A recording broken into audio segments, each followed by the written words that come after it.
think it's time for a video that might be probably the worst that I have ever done so far, and probably the best.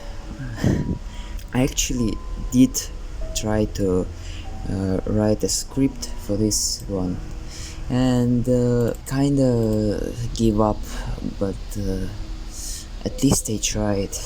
Before discussing everything, I'd like to say that I'm very likely mentally ill, and yeah, I'm gonna tell something crazy. Hope that the normies are not here, and let's start with my video essay that's gonna be like crazy. So, explaining fascism through the philosophy of Deleuze and Guattari with my characters. The book that I am infatuated the most with is Schizophrenia and Capitalism by Gilles Deleuze and Félix Guattari, whose name is pronounced Guattari for apparently no reason, but I will not really get into details on this one. I will occasionally say Guattari or Guattari or whatever. And one of the main themes of the book is fascism. You can also read Everybody Wants to Be a Fascist by Félix Guattari. So, by its title alone, you can get the whole idea. And I want you to explain it on one of my characters that doesn't have too much written story, but you can get the idea of how weird my fantasies are. But I bet that other people have like wilder fantasies that we will dissect here. One that would put Freud to shame. But I'm not gonna use just my kings as the main argument. I'm gonna use the main narratives established in my own comics and lore to analyze it through the lenses of Guattari and Deleuze's philosophy. So, though I really claim to know post-structuralism and its stance on fascism, of course not really. Honestly, I'm just at the beginning of reading Anti-Oedipus, so I want you to know that it's okay to base your essays on Wikipedia, since it's become normalized on the YouTube, but I will reference other secondary texts as well.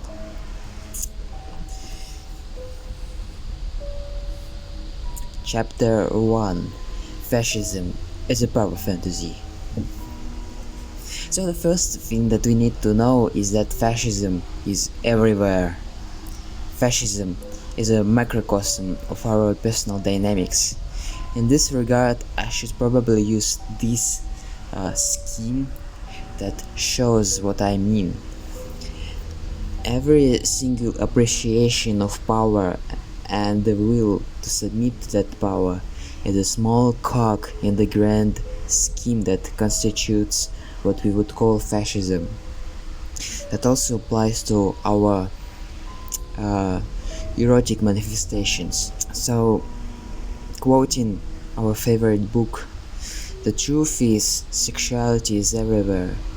The way a bureaucrat fondles his records, a judge administers justice, a businessman causes money to circulate, the way the bourgeoisie fucks the proletariat, and so on. So, what if we take the character of mine, for example? Let's just dive into this crap for a moment. And I want you to know that my particular character is one of these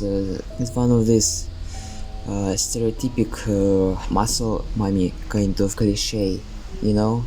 So I have to mention that it's not really something that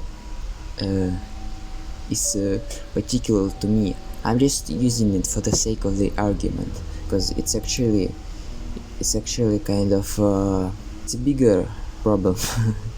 So the reason why I'm choosing it is because it's basically muscle worshipping, and this kind of appreciation for sheer physical power is quite interesting if you look at it, and you have to kind of understand that it's weird how we tend to fetishize violence, and in the case of men wanting some muscular woman to stomp on their balls, or beat the shit out of them, or whatever. Like, what's going on here?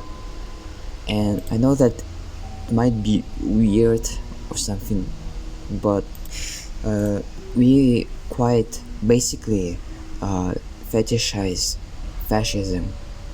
It might not be the way we understand it through our school education or whatever, but basically that's basically what it is. So how did we come to this point, and why did people choose Hitler? Because honestly, I've heard a lot of different opinions, like he manipulated them, and Germans believed him, and it's kind of it's not really out of touch, but really that's kind of misrepresenting the whole idea, because I think that the Germans were quite adamant in their xenophobia and different sentiments surrounding their economics and nationalist ideas. So here I might actually say that people are just weak and they want to submit to authority, which is kind of strange, because that's basically what people in power usually say, because they want to justify their rule, which is kind of weird, you know. People are lazy, people are uneducated, and they deserve to get a government that basically disregards any civil rights and doesn't really care for their well-being. Might actually be some kind of collectivistic kind of government, because in what we would call authoritarian governance, there is definitely no regard for individualistic expressions of freedom. And why is that? It's probably because it kind of projects its own violence onto people. So if I use violence, then it means that it's a power of human nature, that's something innate to our nature, and that means that average people are also violent. But for some reason, when I use violence, it's justified in every sense. I can put people into prisons, I can use violence to educate people, quote unquote. I can use psychiatry to put the wrong people on meds, and so on. It's because authority and the power, it's kind of weird in this sense. It knows that it justifies violence, so it supposes that people would do the same thing. And authority is usually justified by physical power. That means that someone can have the will to power, but not have the right to do this. And that is just having physical power, like the sheer physical autonomy.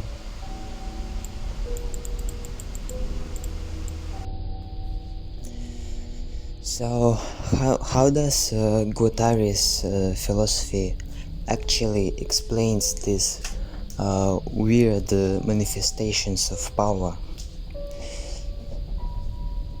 To explain this, we have to actually dismantle the whole hierarchy and understand that everything is essentially different uncharacterized flows of energy. So, for example, libido. It's not inherently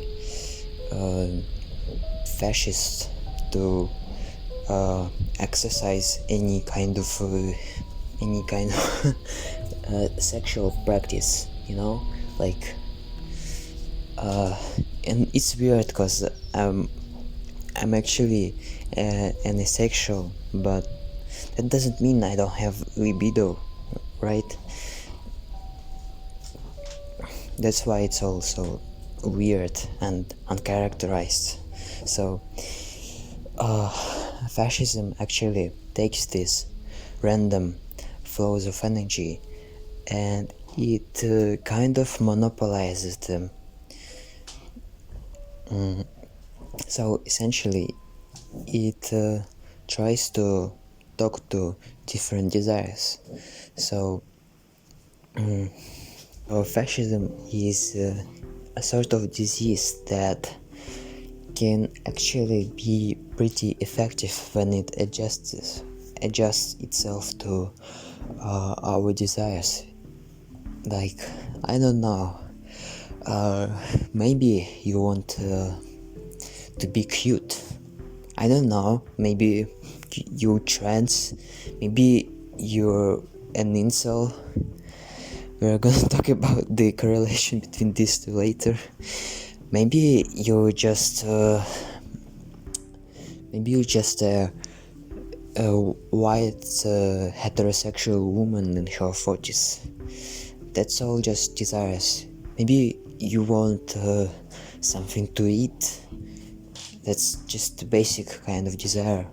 Maybe you like the Smiths, which is kind of a red flag in my opinion, but still, maybe you like listening to black dresses. So fascism comes and like says, yo, I can give you all of this stuff, and you're like, okay, but do I have to do anything? And it's like, yeah, you just kill yourself or something, I don't know. And you're like, holy fuck, that's so base, I'm gonna just kill myself and I don't know, transform into an esoteric entity that exists out of space, because I don't know, that's how metaphysics can work for fascism as well. And it's not just the death of God or whatever. The death of God is actually a very minor kind of event in the whole metaphysic history of mankind. And in this sense, I think we are actually moving towards the whole idea. So, whole idea behind submissiveness and domination is that it's not that people want to be dominated, suppressed, it's not that people want to be oppressed. It's that their flows of energy get into the grand scheme of things. And I know it kind of sounds similar to the whole Hitler argument that he manipulated people.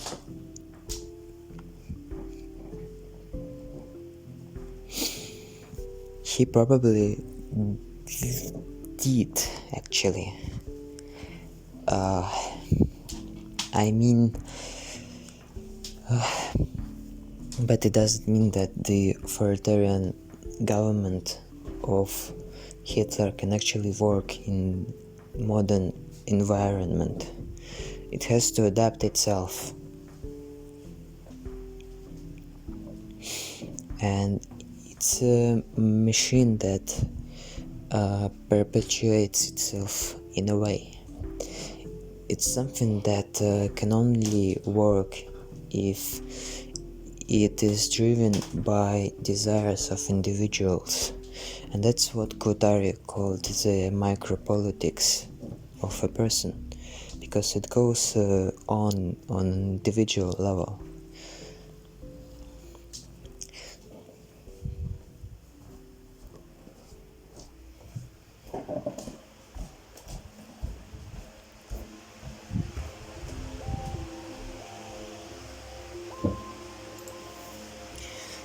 So, the conclusion.